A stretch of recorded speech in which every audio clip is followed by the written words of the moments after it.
Simplifying prompt react, in which we have a reasoning and acting. This framework is a very strategic approach to problem solving. So how this particular uh, prompting technique works, that it has mainly three components. The first one is reasoning.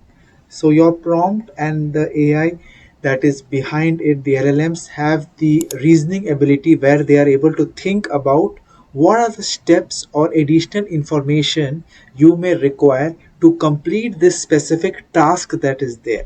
Then we have the power of these prompt techniques and the LLM to act, performed an action on a specific goal,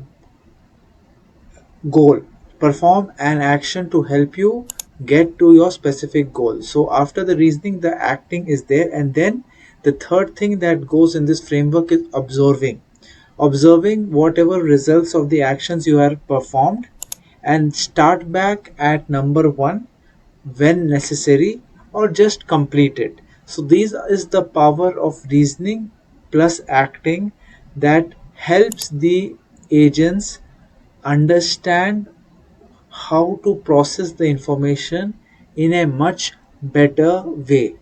So remember, these three things that go into React framework is the reasoning, the ability to act, and observe and retrack your steps. No more in our next video.